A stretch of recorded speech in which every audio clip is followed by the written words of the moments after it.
It's 8:45 p.m. on Monday the 20th of March 2017 and this is the Cat's Whiskers podcast live.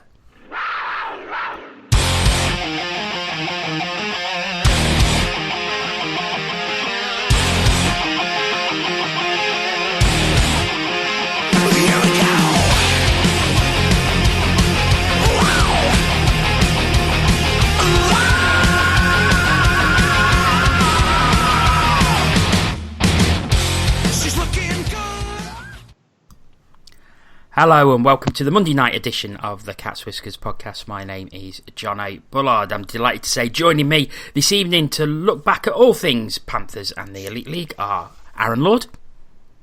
Good evening, JB. And Antoine Marie-Jean. Evening, folks. We are going to be looking back at Panthers' 6-point weekend in Scotland with a win against Dundee and 2 wins against the Edinburgh Capitals, as well as reading out some of your tweets that you sent us after last night's game. We'll be reviewing the fact that Cardiff Devils are the Elite League champions. Many congratulations to them. And Sean Phillips will be joining us from the Red Army podcast to talk about that achievement. We'll be looking at the other Elite League news, and then we will be looking ahead to the rest of the games in the end of the Elite League regular season. And Manchester Storm General Manager Neil Russell will be talking to us about the 2 games that they have left against the Nottingham Panthers in order to try and clinch one of the final 2 playoff berths. However, we are going to start on Friday night at Dundee Ice Arena. Panthers getting their first away victory since December the 29th with a 4-1 win. Dan Spang opened the scoring in the first period.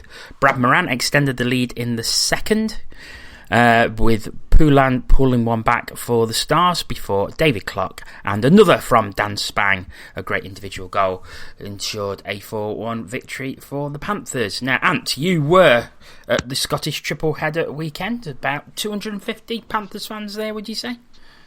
Yeah, it was a good turnout, and they were noisy for the majority of the weekend as well. A bit quieter yesterday, but generally we were in good voice and people seem to have a good time regardless of having really nothing to play for.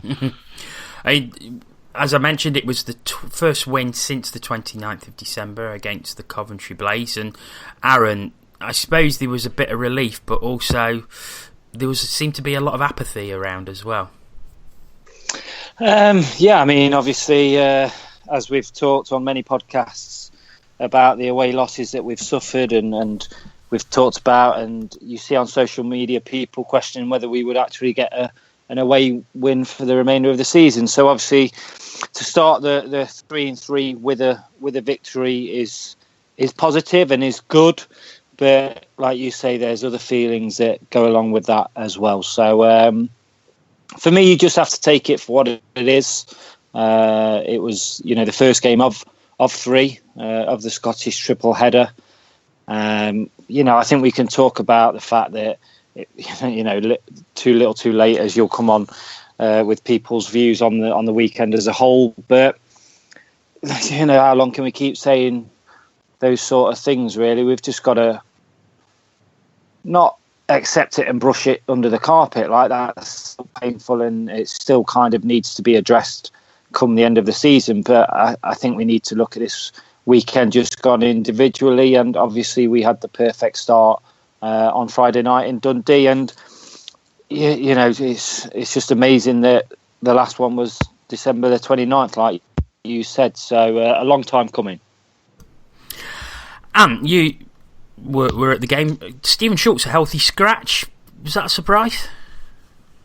A little bit, maybe. We've had the luxury of having, obviously, Henry and a different import each night sit in. So I think basically Corey's using this chance, and obviously we hoped Williams would make the trip, but he didn't in the end. I think Corey's just using the chance to do a bit of more fiddling, if you like, and see who clicks running into the playoffs, because when you get to this time of the season, it's all about momentum. So he played well on Saturday. We'll come on to that later. But yeah, whether it's a surprise or not, I don't really know, because we don't really care, to be honest.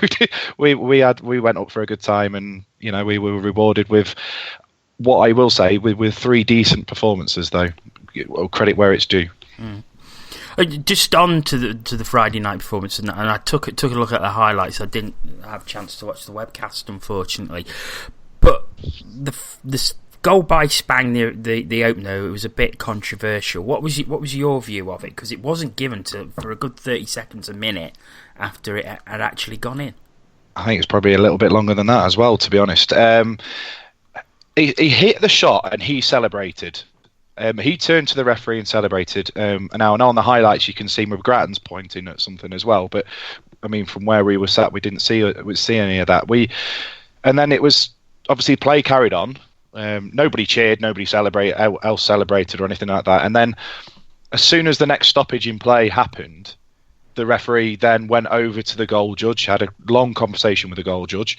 He then had a word with his linesman. And then was at the timekeeper's box, and it was only then when they saw the clock being turned back, the fans started to celebrate. And then, ironically, the Dundee fans were pointing at the scoreboard with the one that now had the 1 on it for the Panthers, going, "Yeah, the scoreboard's wrong. The scoreboard's wrong." So that was quite amusing. But I've not seen anything like that before. I know it must have happened many a time, but. I would have been interested if Dundee had scored while that decision wasn't being given. I'm assuming that the Dundee goal would have been wiped off because it's as if that sort of 1.5 minutes, whatever it was, didn't take place. But it was interesting that Spang was the only one that celebrated until obviously the referee gave the nod. So into the third period, and after Stars had pulled one back late on in the second, David Clark early in the third with a trademark slap shot, and then Spang with a superb goal as he raced on to a giveaway and just fired it straight into the corner of the net. I mean, Aaron, have you had a chance to see the highlights yet? I haven't seen the highlights, to be honest, JB, but I did have running kind of commentary of the game via somebody that was watching the webcast, and obviously when he said first of all that Spang had scored the first, and then later on that he got another one, it kind of made me go, made me my eyes pop out a little bit, and you actually realise that when you take into the Belfast weekend, Spang's come onto a little bit of form there, hasn't he, at this late stage in the season, and he's started to score some goals, and like you said, apparently, that it was a very good individual goal. So from that point of view, it's very, very pleasing. But no, I haven't managed to see the highlights. But I thought we'd win, but I was surprised when I got told that, it was a very good performance, because I think back to a previous triple header, and we started off on Dundee, and we lost quite heavily on that first night. I think it must have been last season. And Reitman got pulled, and it was just an awful night. So I thought, again, going up to Dundee, it's a long travel, that we might not put in a great performance and we might just scrape a win. So it was pleasing to see that we did, perform well as well, getting the 2 points as well. And just obviously looking at the stats and the assists and stuff. And you talked about David Clark, typical David Clark goal, you say, but you've got to look at Brad Moran, you've got to look at Alex Nikiforuk as well, providing good points on the night as well. So that was pleasing, looking back at that from a stats point of view. And we'll move on to the next night against the Edinburgh Capitals, a 3-2 victory for the Nottingham Panthers. Panthers coming out of the blocks with 2 goals in 40 seconds. The first from Ollie Betteridge, assisted David Sarkanis, and the second, David Sarkanis assisted Ollie Betteridge to make it 2-0. Panthers went 3-0 ahead early in the second period through Stephen Schultz, who was recalled for the match. Edinburgh pulling back 2 goals, one in the second period from Haramus, and then in the third period, Vorobiev with a second goal just 44 seconds from time. So did that Vorobiev goal, and did that create a bit of nervousness amongst the away travelling support? I wasn't actually sat with the Panthers fans on the middle game. I was lucky enough that they allowed us to stay up on the standing bit where you come out of the bar and overlooking from behind the goal. Yeah. But certainly from my perspective and a couple of people that I was with, we were. It was a bit of brown trousers time, to be fair. It was just, surely we can't throw away a 3-goal lead in the last minute, and it we'll come on to Sunday again, but it was almost a carbon copy. They pulled the netty, get a goal, and then it's literally scramble. There's a scene in one of the Mighty Ducks films, I think it's the third one, and I'm sorry about this for anybody who hates Disney, but he's actually teaching them how to defend and clearing out the trash, and that's very much how the Panthers were in the last minute for both games. It was literally stick bodies in front, the puck was coming in, it's just chop it away however possible. It was backs to the wall defending, and they did a good job. I mean, the Caps fans thought they'd got an equaliser literally with the last shot of the game on Saturday. Unfortunately for them, the puck stuck in the side netting. But I mean, we could see that being behind the goal, but obviously the two lots of fans either side of the net could easily have been convinced it had gone in. And I tell you what, when the Caps fans get going, it makes for some hell of a noise. I was quite surprised because it's never been the loudest place when I've been previously, but the pandemonium at the end for both games, when it was like they had a chance to snatch in, taking it into overtime and what have you, it was bloody noisy. It was lovely to watch, to be fair. It was a fitting end to a good game again.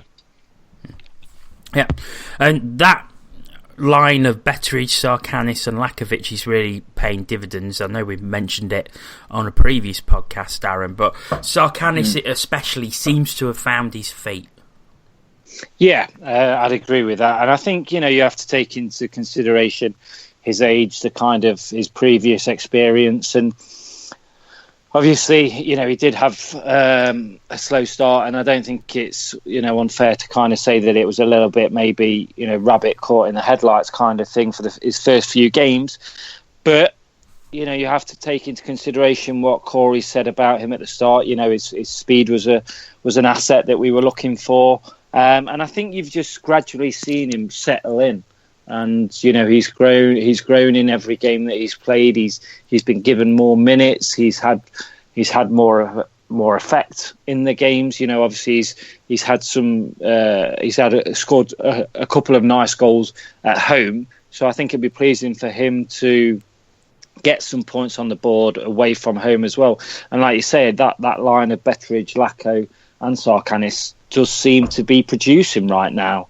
And that's good to see, because Betteridge and Sarkanis, obviously young lads, and you maybe would say Lacko is still young, but obviously he's been with us that long that you actually forget how old he actually is. So it's good to see that line and those three players producing.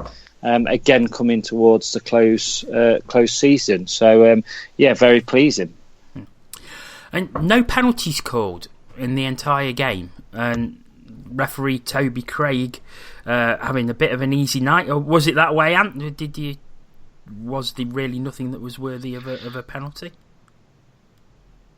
I think there were things that you could have seen that could have been given if you were being picky, as always. But no, that it was basically McGrattan skated around.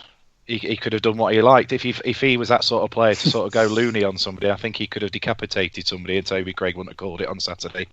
Whether he wanted to get home for match of the day or not, I don't know. But it was a marked difference when it came to the next game on Sunday, to be fair.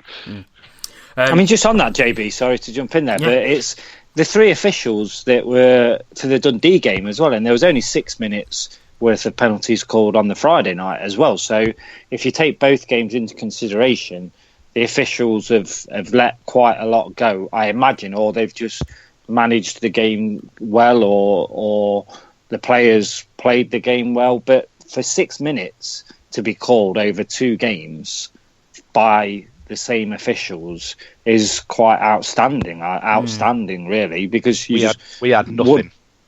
We got nothing from the officials on the first two games at all. Yeah, because but they didn't give much either, did they? Really, to be honest. Yeah. moving on, Henry Passel, he picked up the win on Saturday night, taking over from Mika Vietman, who played on Friday, and that'll do his confidence the world of good. Hello? Yeah. Am I still... Sorry, I lost you right at the start when you were talking about Henry. Yeah, I was just saying he picked up the win, and that'll do his confidence the world of good. It will, and he had a good game as well. He made some really good saves. I mean, for two teams that really had nothing to play for, the Caps gave it a hell of an effort. It wasn't a case that it was just a Sunday afternoon stroll. Both Weekman and Passel worked quite well, and I mean there was a couple of saves that I remember him making that were you just applauded. It was one of those. It's like, my God, how's he done that? So yeah, decent thing. And again, it's a momentum into it. It's if we can get people playing well going into the playoffs, we might do something. Matt Carter was the healthy scratch for this game, and if with Jason Williams on the verge of coming back as well, I mean, Aaron, it's going to cause a bit of a headache for Corey because he's got the two import netminders. And he's going to have to also scratch two import out skaters as well. Yeah, but I think, if you asked Corey, I think he might say that it's a nice problem to finally have because he's not really had that available to him throughout the season when, ideally he would have liked to have been able to give a healthy scratch. Because there has been at times people have been banged up and it would have been nice to be able to give them a night off. So, I suppose it's going to be tough. But look, he's the coach and that's his responsibility. And, he's got to make the right decision that he wants to for those players. But I think it's good. I think it breeds competition, obviously. I think in general players... in these final few months, they seem to play for contracts. They are playing for contracts, whether that be with us or another team in this league or another league altogether. But I don't think it's a bad thing. And obviously, finally, it kind of gives us a chance that if somebody is carrying a knock or maybe having a little bit of an illness like we've had in the camp, it gives us the opportunity to give them a night off, and it shouldn't really affect us too much because we'll still be able to roll, 4 lines. So it'll be interesting to see how he manages it. Obviously, this weekend it's been 3 different people. Whether it stays like that or whether we go to, kind of a settled roster and maybe, these 2 people become regular sort of healthy scratches. I don't know. We'll see how it goes. But I think finally it'll be I think for Corey, it'll be kind of a relief to a certain degree. Okay, moving on to the final game of the weekend, which was on Sunday night. Panthers winning 4-3 again at Murrayfield against the Edinburgh Capitals. Jeff Dimon opening the scoring before Will Gosh equalised on the power play. In the second period, Stephen Schultz with his second of the weekend before Vorobiev equalised. Into the third period, and Panthers stretched the lead to 4-2. Alex Nikiforuk and Eric Lindhagen with the goals before Dorozo made it squeaky bum time again after the netminder was lifted with 2 minutes and 8 seconds to go on the power play. So, Ant, how was Sunday night different from Saturday? Well, it was noticeable that McGrattan wasn't playing. Now, I don't know if it was solely down to him not being there, but there seemed to be a lot more sort of off the play stick work going. And there was a couple of times where it sort of you felt maybe this was on the verge of bubbling into something that not quite nice. It's probably a bit of a tame way of saying things, to be honest, but I don't think the referee had the greatest game. There was one penalty that he gave against us when he gave Farmer for interference when literally seconds before the play that he checked to get the interference penalty had his stick right in our defender's face. I mean, it was proper, across the bridge of his visor and everything. So, yeah, there was things happening off the play, and it was both sets of fans were getting a little bit angsty with the ref. But again, whether that was solely down to McGrattan, I don't know. And certainly the Edinburgh fans missed McGrattan when they announced that he was the scratch. But I understand he was poorly. Fair enough. Aaron, 3 wins in 3. You can't really ask any more than that. Trying to build momentum for the playoffs. No, you can't.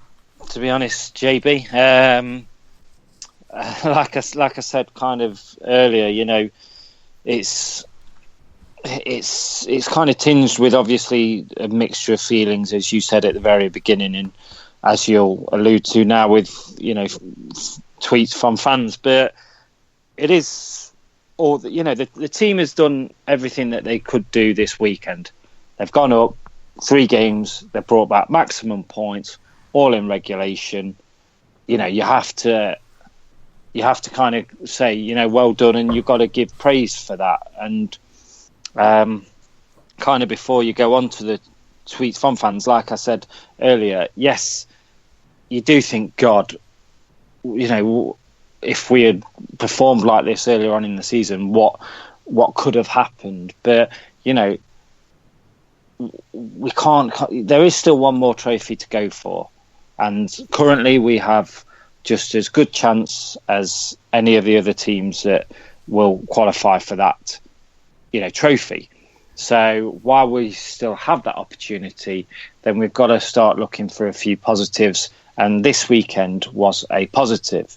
And then come the end of the season, that's when we need to kind of sit down. I think I said this on a previous podcast, where we need to kind of sit down once the dust has settled and review everything that has happened in this season, the good, the bad, and the ugly. And then that's when, you know, decisions and need to be made on those, you know, on the good, the bad, and the ugly. But I think we've got to now look at this as a positive. It's not easy going up to Scotland and having 3 games in 3 nights and coming away with 6 points, like I say, all in regulation wins. It's a positive, and we should look at that. And like you say, building momentum for the playoffs. We've got 3 remaining games.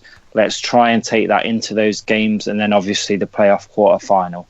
So we're very quick to give criticism, and when we've had bad games, you know, say what was wrong and what could have been better. But really, this weekend, it's kind of a perfect weekend, isn't it? And we've not been able to say that very often. No, not to be honest, sorry to just jump in, but it's the first time as well we're now playing with nobody out injured. I mean, somebody's probably going to fall down the stairs at this movie premiere that they've got tonight and injure something, knowing how it's been the season. But we're now, like you've alluded to, we're now in that position where we've got 2-3 imports that are just going to be sat in the stands, you know, watching the game and commentating on the DVDs and whatever. It's at last. It's only taken us till the middle of March, but we've finally got a squad together now that. Who, you know, it's that word. It's momentum. If we can build it going into the playoffs, we can win the playoffs. Make no doubt about that. We can win the playoffs. Whether we will or not, I don't know. Okay, well, let's have a look at some of the tweets that came in from you last night when we put the tweet out. How do you feel about the 6-point weekend? Are you happy, sad, or ambivalent? Some tweets from our fellow presenters who can't be with us tonight. Tina first. And she said, good for the travelling fans to see 3 wins, but personally, ambivalence has been my word of the hockey weekend. Paul Baum, he says, all 3, happy for 6 points, sad because it shows what we could have done, possibly, ambivalent because it's too little, too late. The league was gone in November. Adam Reddish, he says, sadly, I couldn't give a flying you-know-what. Never checked our scores once all weekend. Think that's a first. And I don't think Adam was on his own there, because I must admit I didn't have any of the webcasts when normally I always get them, but I just couldn't muster up the enthusiasm to buy them. And looking at Twitter, there was a lot of other people who just really didn't seem to give a monkeys about what was happening. Well, yeah, I know. I was the only one of the Panthers Hockey Live guys to make the trip, so it was down onto me. But it was very quiet when you get. Normally, we're playing games and stuff. You're getting questions asked of you all the time. You're getting tweets favorited and all that lot. It was very, very quiet. Now I know I did the basics because to be honest, I wanted to go and have some time with friends and what have you. And the hockey kind of got in the way. That's how I felt about the weekend. It's just I didn't want to actually go to the games. I just wanted to, have a weekend away. Fair enough. Some fan tweets. Tex Beth, who people may know as a regular ray of sunshine on the Cage Forum, he put, "Who cares? League campaign was realistically over months ago." Chris Matthews, "Could have been massively important, instead too little, far too late." Amy, the Panthers fan, she says, "Great to be there to watch it, just a shame the points don't really matter anymore." Elaine Buck, "Too little too late," and there's that phrase again, "but at least the hundreds of travelling fans weren't as disappointed as last week." Is that a fair comment, Ant? Yeah, well, it's always, you never go to a game wanting your team to lose, and it's always nice to win. But like I say, that a lot of people, yes, we celebrated the goals, yes, we cheered for the team, because that's what you do when you go to a sporting event. But afterwards, there wasn't really a lot to talk about after the game. It was, you're in the pub with your mates talking about, how crap X Factor is and stuff like that. Fair enough. Chris Whittaker, he says, "Ambivalent is probably the best word for it. That or apathetic. Never paid so much to be less entertained." I mean, that seems to be a prevalent opinion amongst the fan base, Aaron. Yep. And don't get me wrong, it's fair dues. I mean, Ant's very lucky. He paid. He's paid money to go to Edinburgh and up to Scotland, and he's seen 3 victories. I paid to go to Belfast the previous weekend and saw no victories whatsoever. But that's sport, and it is. Don't get me wrong, it is annoying. I don't want people to think kind of like I'm coming across as if we're forgetting the fact of that these points don't mean jack, because they don't really. Our position and who we're going to play realistically in the playoffs has been kind of set in stone for quite a while, really. So I don't want it to come across as if I'm not bothered about that, but like I say, for me, it's the time to deal with that is at the end of the season. And, like Ant says, I still believe that we can win the playoffs. Whether we do or not, like Ant says, is another matter. So I know there's a lot of doom and gloom. It does hurt that we've had another poor season where the league campaign was lost in 2016, let alone 2017.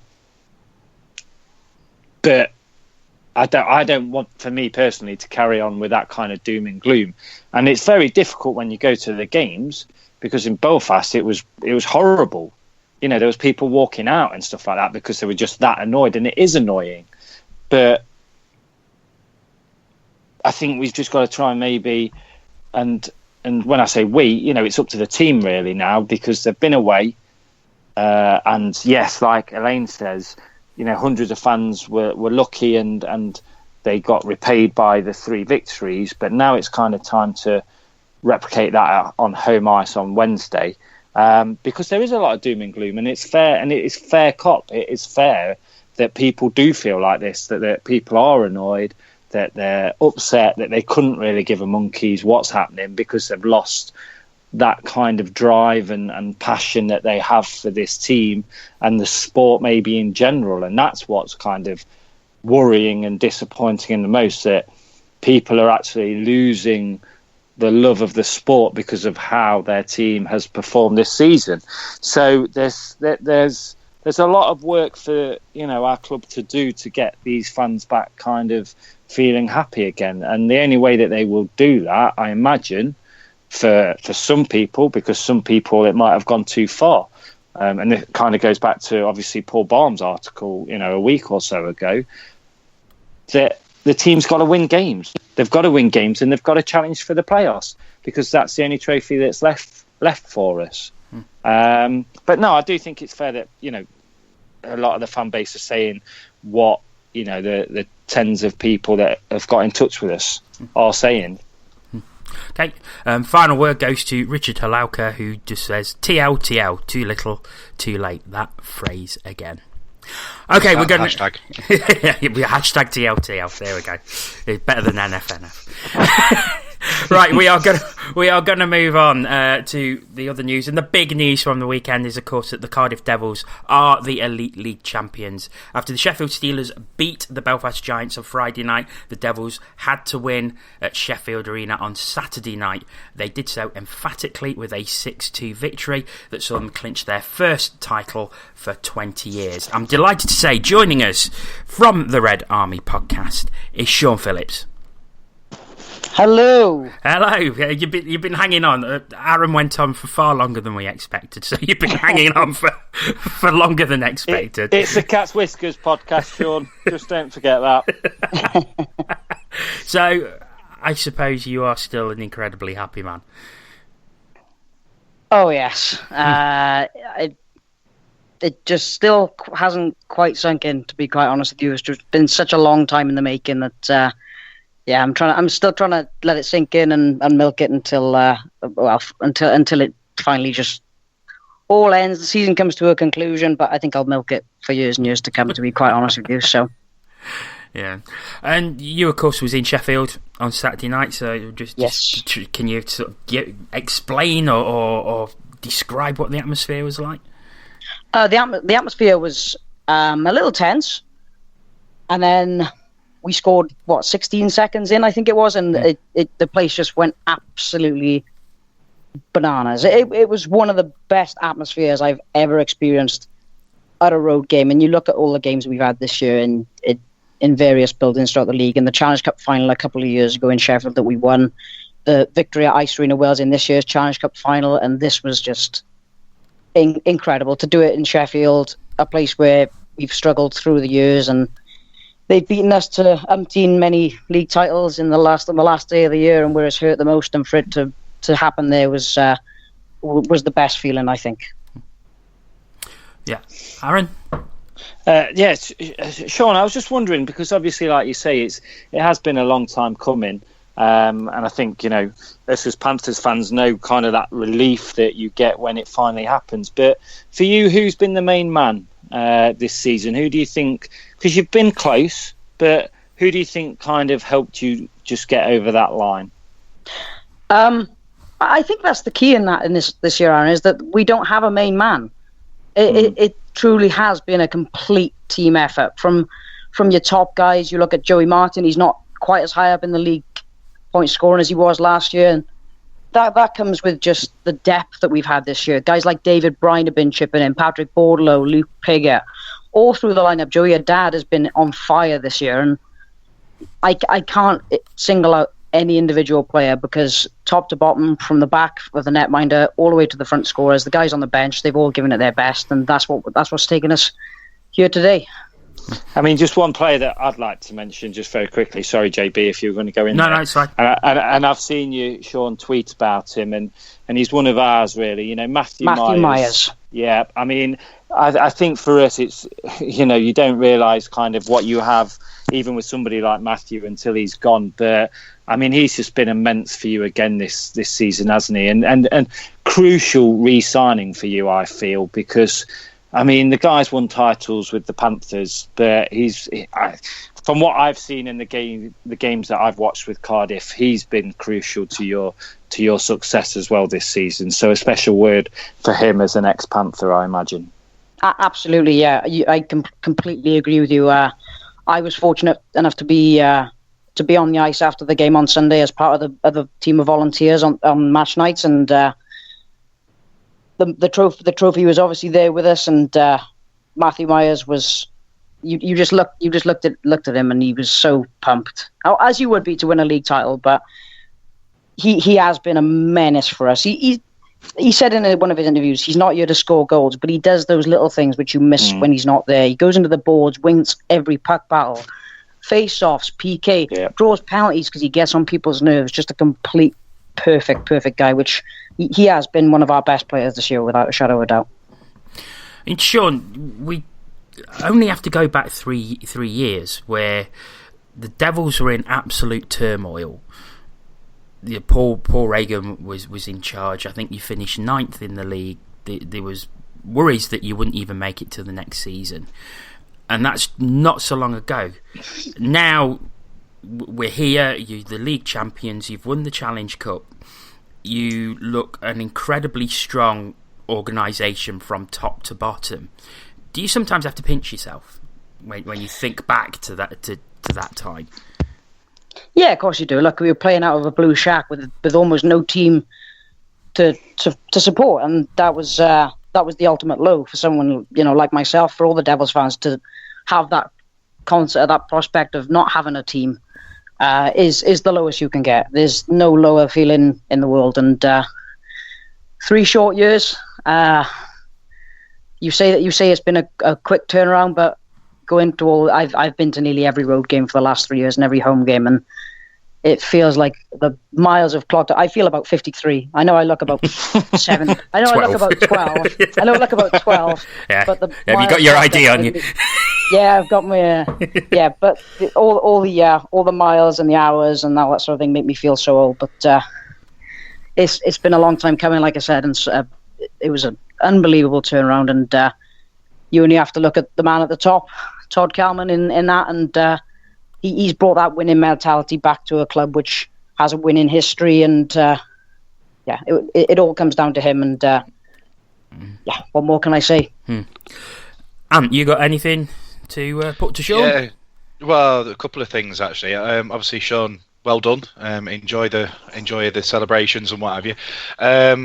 For us, obviously, we went through similar time periods, like not winning the league, and then we finally did it. We all thought that might be the start of something special, a dynasty, if you like, and it's not really appeared as far as the league challenges go.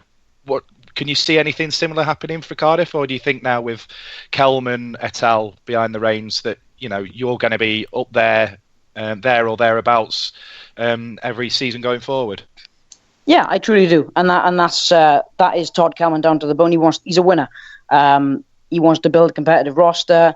He's put faith in his coach. Andrew Lord's got an extended contract for the next couple of years. We've stuck with him, and you look at that core, which has been back every year the last 3 years. Guys like Chris Culligan, who's been immense for us, goes under the radar. Joey Haddad, like I said, the best year of his career. Ben Bounds, the defence. Mark Richardson, all those guys who've created that core have built up. We won this. This is our 3rd trophy in 3 years, 2 Challenge Cups and 1 league title now, and we've been thereabouts for the last 2 years as well. So yeah, I truly do. I think we've established that core.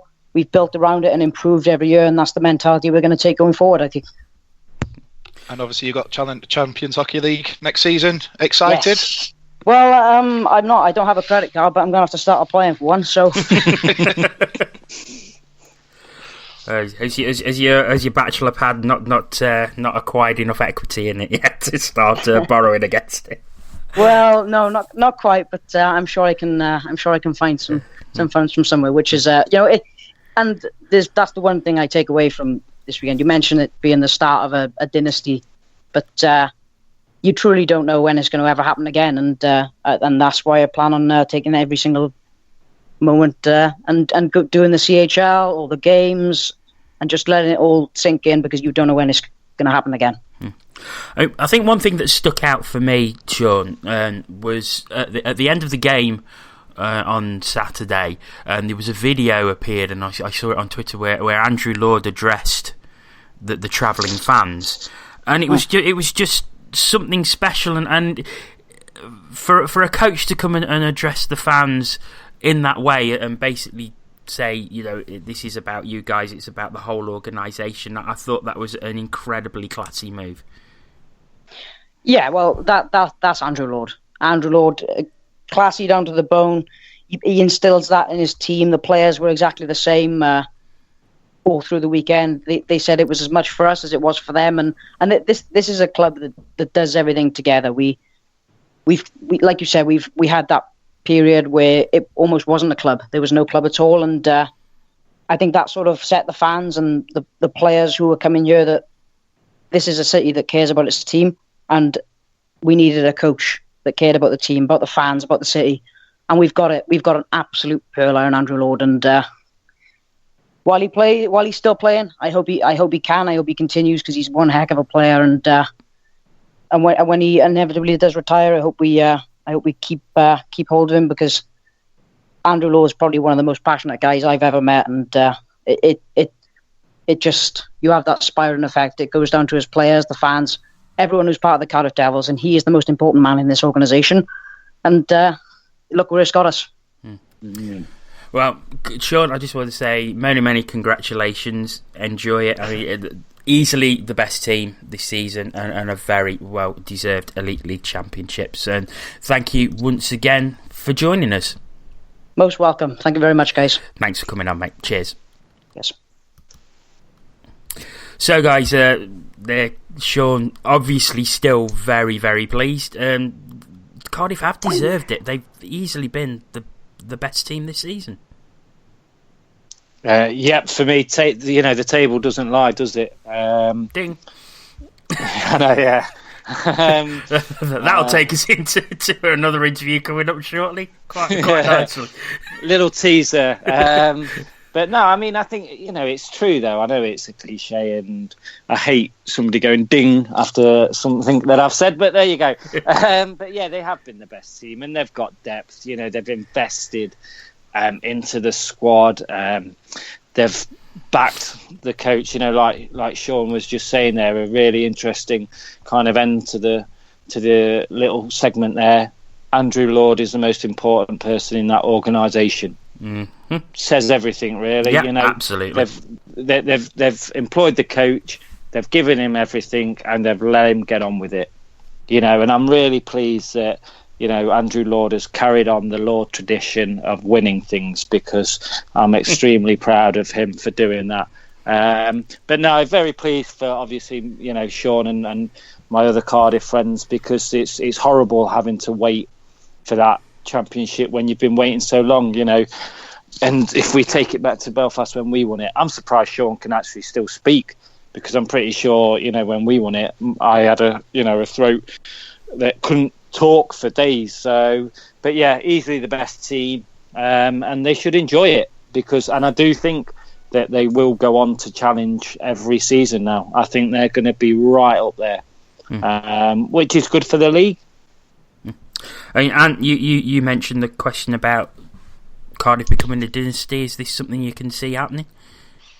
I think the only thing that's going to hold them back, to be honest, is the size of the arena. I think the Cardiff, the Chiefs behind it are probably now regretting not putting an extra, say, 3,000 seats in, because there's no doubt they'll be selling out, for the rest of the season, to carry on the celebrations or what have you. And fair play to him. It's amazing what when you've got the people behind the Devils that they have done. I mean, obviously Kelman's the face, but you've got the guys behind it. They care about hockey. They know hockey, and they brought that mentality into the club. And like Aaron says, touched upon that Andrew Lord, the coach, ironically, is the most important person in that team, as it should be.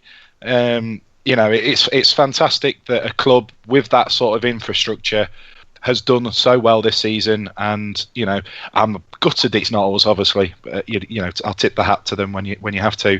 And Sheffield have got a perennial challenger now, I think, for the league. Okay.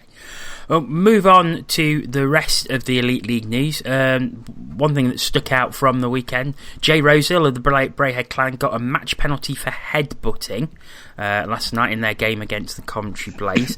I've had a look at the video, and he does appear to put his head towards Jordan Petrus, but I'm not so sure. I'm not sure whether there was intent or not, but I'm sure Dops will have a look at it. And I've not yet to see it, sorry, because I was driving back from Edinburgh when it all kicked off.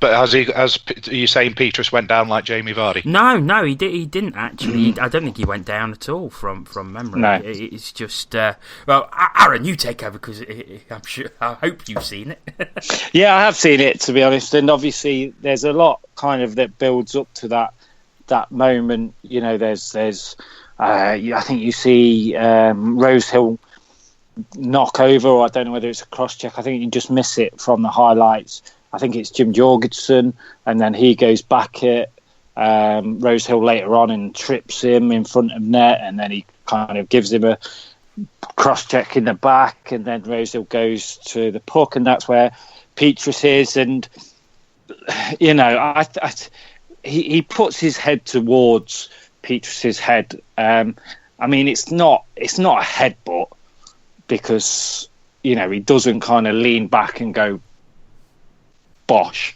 there you go.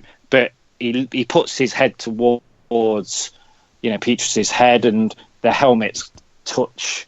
But I, you know, the only thing I would say, obviously, you don't want headbutting in the game. It's nasty, but there's far worse things that have happened in this league this season. You know, there's been bad checks to the heads and stuff like that.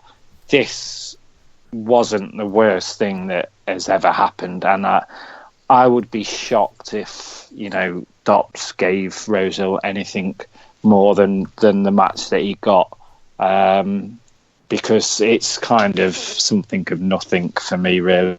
Okay, a good news story to sort of end on. Blake McCoy, who most people know as Blake's Wheels, was officially credited with a goal in Giants' defeat against Sheffield on Friday night. The score has been changed from a 5-2 defeat to a 5-3 defeat, with Blake being credited with the third goal. And well, both of you, with the bad publicity that the Elite League has had over the past couple of weeks, it's easy to forget the good things that happen, and there's so much good things that happen, and this is just one of them. And it's fantastic that Blake, who's going for a heart operation in London in May, and we want to wish him well for that. But he's now got an official goal in the Elite League, and it's on Elite Prospects, and just what a fantastic gesture and what a fantastic thing to do.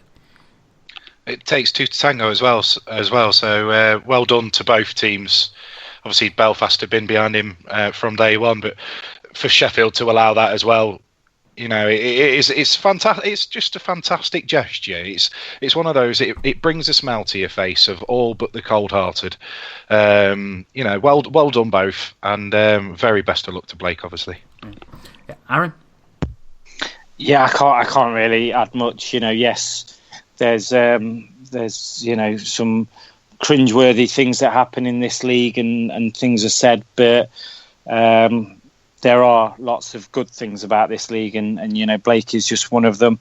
And I kind of just echo what Ant said and what you said, and wish him well with his operation. And you do have to give credit to Belfast and Sheffield for what they've done for him as well. So I think just long may continue the good stories that happen in this league. You know, may they rise to the top, and actually these are the things that people remember about this league, and not just the crappy little things that we sometimes get mentioned with.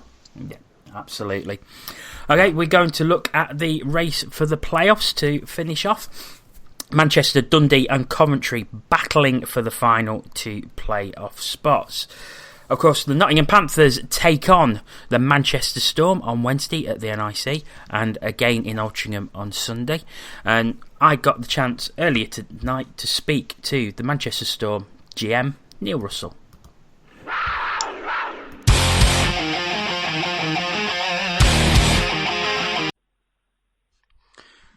3 games left for the Nottingham Panthers. Friday night they take on the Sheffield Steelers at the NIC, and that comes in between 2 games with the Manchester Storm at the NIC on Wednesday night and in Altrincham on Sunday night. I'm delighted to welcome our old friend, the General Manager of the Manchester Storm, Neil Russell. Hey, John, how's it going? Very well, thanks. Thanks for joining us. Great to have you on, as always. No problem.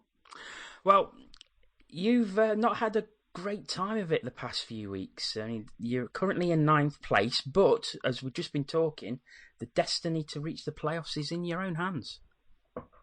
It is. Just touching on what you originally said there, we've had a poor kind of last 6 to 8 weeks really. Results just haven't gone our way at all, which has been really disappointing because whenever you look at the league table around Christmas, early January time, we're kind of sitting 5th, 6th, jockeying backward and forward. And, I think most people would have thought that we're a lock for the playoffs. In our second season, that's something that we wanted to make sure that we secure, and obviously still do. And yes, it's in our hands with 2 games coming up against you guys, and 2 difficult games to finish out the regular season. But certainly looking to put what's been is gone, and looking ahead to these 2 huge games, and they're going to be massive from a Manchester Storm perspective. There's no question about that. Like I said, the destiny is in your own hands. You win both those games, and it doesn't matter what Dundee does. It doesn't matter what Coventry does. You have that playoff berth.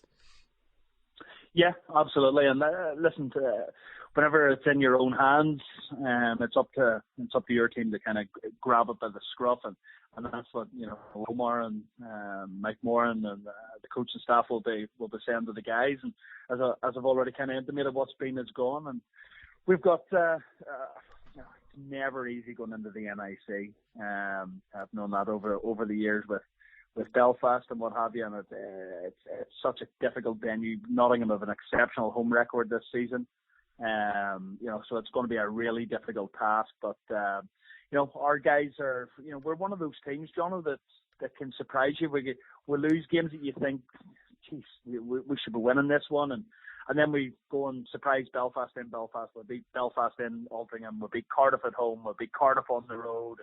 And, we've taken points against Sheffield and what have you. And you look at those games, and you think, we should be doing better than what we've our 9th place would show. But that's the parity in this league. That's the standard in this league. And if you go through a bit of a slump, which we have done here the last kind of 6 to 7 weeks, it catches up on you, and we're in the middle of a major playoff fight. So Wednesday night, you travelled to the NIC. The last time that you were there, I think it was September. It was an 8-5 game, a game that had everything: fights, goals. Are you expecting something similar this coming Wednesday? You know what? That game is as close to an old school hockey game that I have seen in many, many, many years. I actually loved that game. It's superb atmosphere inside the NIC, if you remember. And of course, the centre ice tilt with McGrattan and Nielsen was, which were a hell of a tilt. Yeah. Oh, serious tilt. A serious tilt. 2 proper, legitimate heavyweights going at it, and two guys who played the game the right way and enforced the right way. And that got you could just sense it that night that something was going to happen. There was just an edge to the game. There was an edge to the atmosphere in the crowd, and it was end-to-end action. It was goal after goal after goal, and swinging both ways and all sorts. I just thought, what a great advert it was in many ways for the Elite League. It just kind of had everything: physical play, the dropping of the gloves, really good skill, good speed, great goals being scored. And who knows? I mean, it's at that time of the year, isn't it, where goals maybe are harder to come by, and defenses are that bit tighter in systems. Teams are playing to their systems a lot better. And am I expecting an 8-5 game? No, I don't think so. But a tight game nonetheless. Hopefully, from a Storm perspective, it'll be a close game, that's for sure. Of course, the last time that Panthers were down at the Storm Shelter, or up at the Storm Shelter geographically, you got a 4-3 victory. So that must give you a bit of confidence going into Sunday's encounter. Yeah, I mean, listen, our road form hasn't been great this year, Jono, and that's been disappointing from our side of things. But our home form, generally speaking, has been pretty good. And the Storm Shelter here, it's not an easy place for opposing teams to come into. It's a smaller ice pad. Things happen a lot quicker. I think defences and goaltenders tend to struggle that bit more. Coming in here not used to it, and, depending who's in net on Sunday, will it be Beekman, Tackle or Green? I guess that will be between Beekman and Tackle, but it's that bit more difficult coming in here, and we've got to try and take advantage of that on Sunday. And it's just a bit of a, whenever you come into the storm shelter, it's as I say, things happen that bit quicker. It's that bit more aggressive. Checks are finished, and I love the atmosphere that's generated in here, and it gets both teams going as well. And we look back at that 4-3 victory. I can remember, we were with a couple of guys thrown out of the game. I think that last game was the night that Dzinski and Balkak both popped their shoulders in the same game. Our bench was literally threadbare come the end of the game, and we took the points, and I was an incredibly proud moment from my side of things as general manager of the club, but also so proud of the players as well for showing that resolve and that determination to get over the line. And we've got to show that same determination this Wednesday night at the NIC, but also on Sunday back at the Storm Shelter. Okay, how's the Storm project going? Because we're almost at the end of your second season now, and you seem to be on a bit of a social media whirlwind. You get a lot of publicity. Eric Nielsen was recently on Danny Baker's Radio 5 live show a couple of times, and that sort of publicity, it seems to be the Storm are really leading the way in the Elite League in that. We, you know what I place big significance on doing things the right way and how we project ourselves. Do we have a state-of-the-art facility here? No, we don't. So that it is what it is. But everything else that we do, in terms of how we conduct ourselves with people that come in through the doors, how we conduct ourselves with our engagement with fans, what we're like in the community, what we're like with the media, and what have you, and kind of just projecting that really professional image is something that I place huge significance on. And it's worked really, really well for us, Jono. Project Storm version 2 is going really, really well. Our crowds continue to increase. The season's been really good. Commercially we're growing. And that's a big thing for me is, moving into this, what is our second season, it's so important that we continue to show that growth. If you're stagnating in season 2, you're doing something not 100% right. But thankfully we have shown that growth commercially, as I say, and bums on seats. And it's important then that we continue to show that growth on the ice as well. Currently we're sat in 9th place. I'm really hoping that we make this playoff berth, because, if we don't make the playoffs, that for me will be the first kind of backward step, for want of a better term, that the club would take, because everything kind of off the ice has been really positive and showing great growth. And you mentioned there the man, the myth, the legend, Mr. Nielsen. He's a PR dream, Jono. And we knew that whenever we brought him in, but I have to say, he's exceeded my expectations in terms of his willingness. His to go above and beyond. His buy-in to the franchise has been second to none. He'll do anything at the drop of a hat. He will look at our weekly schedule for all of our school visits and our group visits and all the rest, and he'll just say, "Put my name down. I'm doing them all."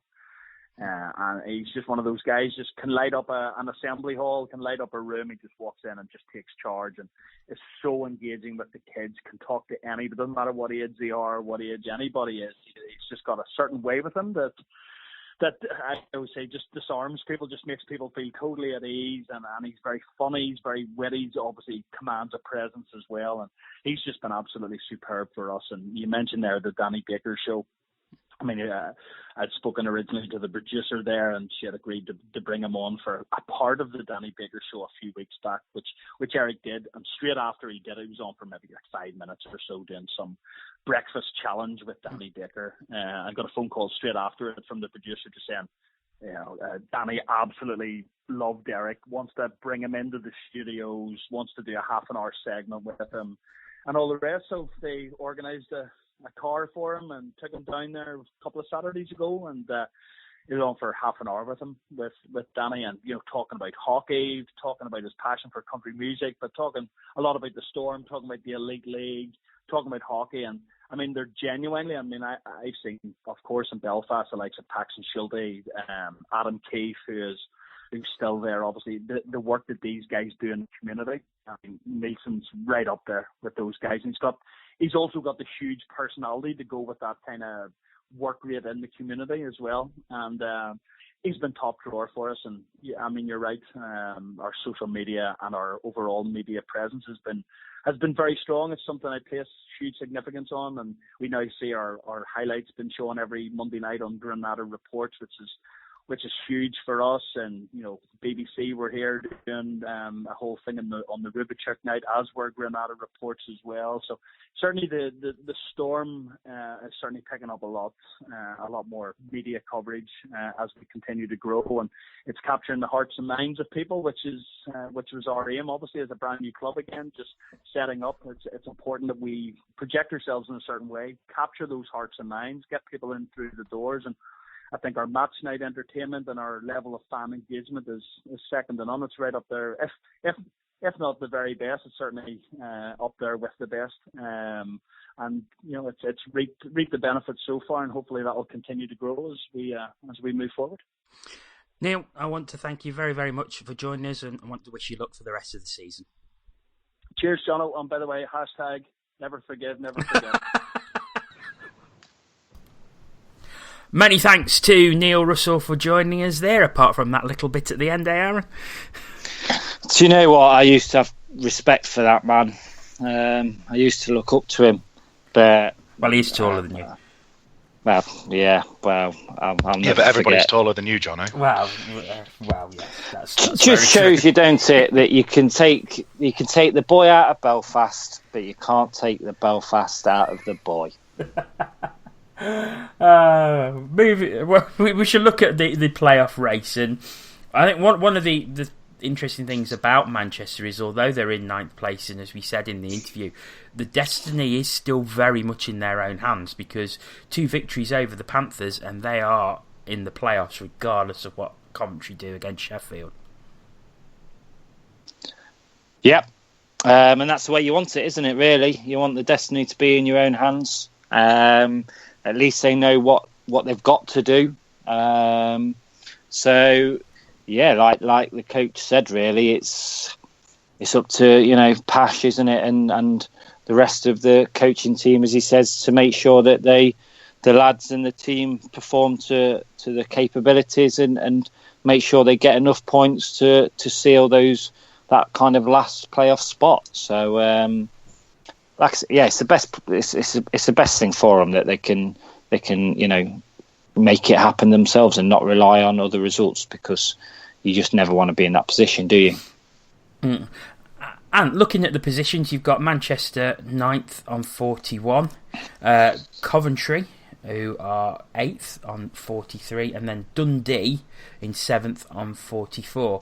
Dundee have 2 games at the weekend. They're away to the Fife Flyers on Saturday, and then at home to Fife on Sunday. So, do you think Dundee have got anything to worry about at this point? Do you think they're pretty much there, or do you think they could miss out?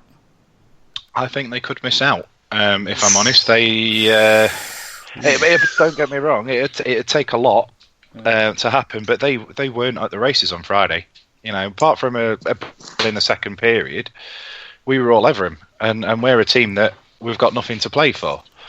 I expected a lot more from him, to be honest. So, I don't. You know what? It's going to be brilliant. I mean, it makes me laugh a little bit as well that this Manchester game that we're coming up on Wednesday, this is the one that's been bumped a couple of times, hasn't it, because of the Continental Cup. Yeah. So, it could.